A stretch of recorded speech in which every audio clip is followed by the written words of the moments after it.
Life, like software, can be debugged, rewritten, and optimized. After 20 years of coding software, I recoded my life. That journey defined wellness for me. A calm nervous system, steady blood sugar, trust in the body, and doing what you love. This season, I'll walk you through that transformation.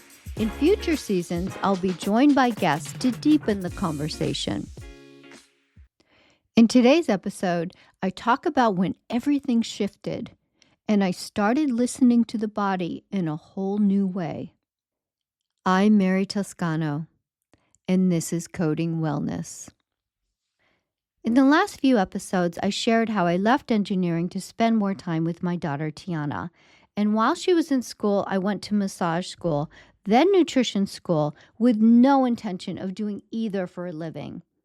But then the stock market crashed and I needed income fast. So I took a job doing massage at a busy spa at a coastal resort. And as I worked with more and more clients, I began to notice something unexpected. There was a one-to-one correspondence between the stories clients were telling me and what I was feeling under my hands. Their bodies were a direct reflection of their lives, and I could know all kinds of things about them before they even said a word. At first, I could explain it all logically. I was massaging so many people, hearing so many stories, I just started to recognize patterns.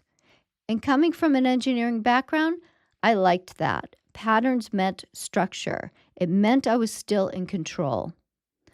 But then came a series of massages that completely twisted my mind and pushed me into a space that wasn't structured and where I wasn't the one in control. In this episode, I'm going to try to put a framework around some pivotal massages and experiences that came together in a perfectly synchronistic way and laid the foundation for the unique healing work I was unknowingly stepping into. The first pivotal massage wasn't actually just one session. It was a series of massages with the same person. She came to my home studio every week, and she quickly became one of my favorite clients. And from her very first massage with me, at the end of the massage, she would always ask me the same thing. What did my body say to you today? The first time she asked, I thought, I don't know. I have no idea. What do you mean, what is your body saying to me? What does that even mean? But then I thought, okay, well, if her body was trying to talk to me, what would I imagine it was saying? So I replayed the massage in my mind, and I told her what I thought her body might be trying to say. To my surprise, it was actually accurate. So from then on, every time I massaged her, I started to listen more carefully, paying close attention to how her muscles were reacting under my hands. And I began to associate those reactions with personality traits. Like if a muscle was quivering, I'd link it to fear. And if it was pushing back, like boom, boom, boom, it felt like anger or saying, get away from me. I just started to pretend her body was a person trying to talk to me, and I would listen with that intention. Over time, I began to see that her body reflected her personality along with the issues and challenges she was facing. At the end of every massage, I'd tell her what I heard her body was saying, and she would use this information to make decisions in her life. So I started massaging all my clients pretending their bodies were trying to talk to me, and I began to see patterns emerge. Muscles would twitch almost like they were poking me, calling for attention, directing me where to go next. It was as if the body itself was guiding the session. At first I tried to dismiss it. It just felt too surreal. But then I had an experience where I just couldn't deny it any longer. I was massaging a bodybuilder. His arms were so big and heavy I could barely lift them. His back was solid muscle, just one massive ball of tension. I was doing a type of massage where you find points on the muscle called trigger points and press them until the muscle releases. At the time, I was doing this just with my thumbs, and I had just finished releasing the trigger points on his right shoulder and was starting to work on the left. His back was such an enormous wall of tension that I realized there was no way I could release every point without absolutely destroying my thumbs. So as I was massaging him, I started silently praying to myself, God, there's no way I can release all these points. Can you just tell me the one point on his left shoulder that would be the best one to release? I wasn't expecting an answer. I pray all the time and don't get answers. But out of nowhere, I felt a burn like a scorching matchstick right under my hand on the shoulder I had already finished. It was undeniable. And I heard myself casually thinking, oh, no, God, not the right shoulder. I already did that one. I'm asking about the left. And then it dawned on me. I just prayed for an answer, got one, and I was arguing with it. So I went back to the right shoulder and pressed the point where the burn was. And what I saw blew my mind. Calmness just rippled down his back like a domino effect. It went from being like a bunch of crashing waves to being still and peaceful. All the tension was gone. It was profound. What the hell did you just do? He asked me. I said, that wasn't me. Your body did that. It pointed me to the one spot that unlocked everything. Even with something that undeniable, I still tried to talk myself out of it. It just didn't fit into the logical, structured world I came from. I mean, come on. Was I really going to start believing a muscle could talk to me? This kind of woo-woo stuff wasn't just weird. It was deeply uncomfortable. But it kept happening, and unfortunately, it got even weirder. The other thing that started happening was I started to get these random visions in my head, totally bizarre images, things that had nothing to do with my own life. At first I thought, well, what are these? Where are they coming from? But then I started to realize they weren't about me at all. They were about the client. That realization really spooked me. It was illogical. It was impossible. It made no sense that I could be seeing things about people I'd never met. So I did what any reasonable engineer would do. I tried to deny it. Just told myself I was imagining things. But one day when I was working at the spa, I decided to throw caution to the wind. I was massaging a woman I'd never seen before, and I just started casually telling her things I was picking up from her body.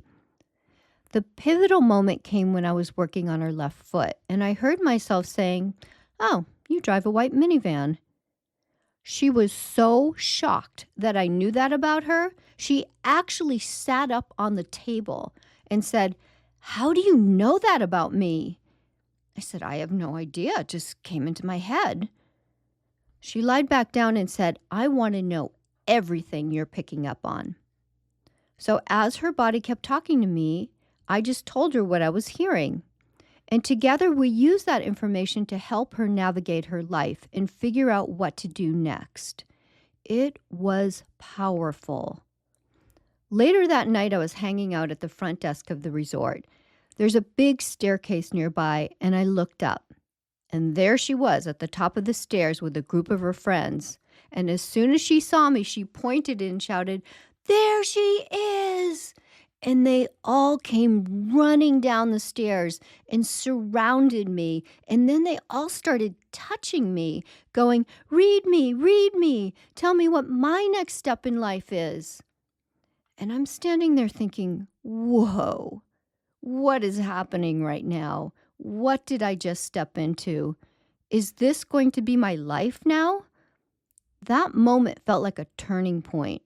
But there still was one more piece to the puzzle. And to explain it, I need to take a step back. In massage school, they taught us that sometimes people cry during a massage because the muscles can hold emotions, memories, and trauma. And when certain areas are touched, those memories can surface and they'll start crying. And I remember being petrified that someone would cry on my table because I had no idea how to handle that. So I told my teacher how scared I was, and she said, "Oh, don't worry, Mary. No one will cry on your table. You're not a safe place to cry, and they'll sense that." You know, you'd think I'd be insulted by that. Nope. I can't even tell you how relieved I was not to be a safe place. Perfect. That meant no one would ever cry on my table. And she was right. They didn't. For years. But one day I was at my hairdresser, and she was going through a really tough time. And she was telling me how she'd been crying. And she was so grateful to her friend who just sat there with her as she cried, and how her friend was such a good support for her. And I asked her what her friend did. She said her friend didn't try to fix anything, just listened and gently patted her back. And I thought to myself, I can do that. All I did was have that thought. And the very next day, working at the spa, someone cried on my table. And then the next day, and then the next day, and then the next day. I started to be known at the front desk for making people cry, and the staff caught on quickly. If someone came out of a massage with me looking dazed or teary-eyed, they'd go easy on them. "Ooh, you just got a massage with Mary. Yeah, I get it. Sit over there and have some tea and take some time for yourself." It was like I opened up a floodgate, literally. So all of these moments, like the client who always asked, "What did my body say to you today?" She taught me how to listen like the body was a person trying to talk to me. And then the bodybuilder, whose back lit up right at the spot I needed to press. He taught me to stop overthinking it and just let the body lead. And the White Minivan client, she helped me to start trusting the images that popped into my head. And finally, being okay with clients crying on the table turned out to be a big piece because some of these massages were really intense and crying was a necessary part of the release. So even though all of this seemed random at the time, looking back, none of it feels random to me now.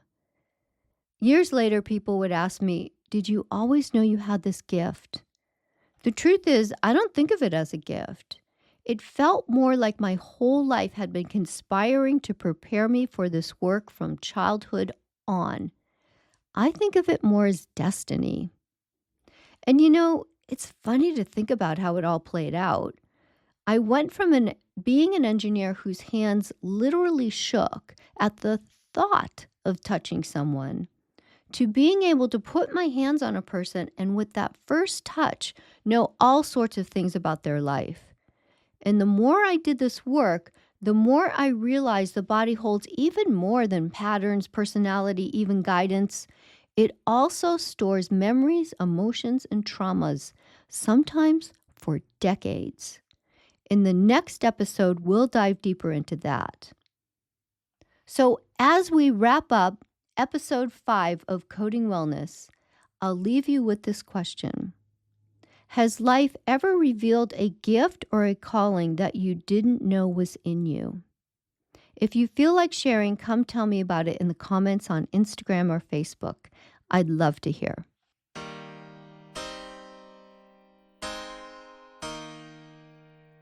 Thank you for listening to Coding Wellness, created and hosted by me, Mary Toscano. I hope today's episode gave you valuable insights and inspiration for your own path. You can follow Coding Wellness on Instagram and Facebook. Please rate and review the podcast, and be sure to subscribe so you don't miss future episodes. This podcast is meant to be listened to in order. Each episode builds on the last.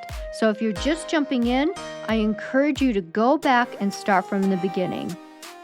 Take care and remember, there is extraordinary potential that lies within all of us. Each one of us has talents and gifts uniquely our own, and a place where we shine the brightest. The more we live from this place, the happier we are. And remember, life, like software, can be debugged, rewritten, and optimized. Bye for now.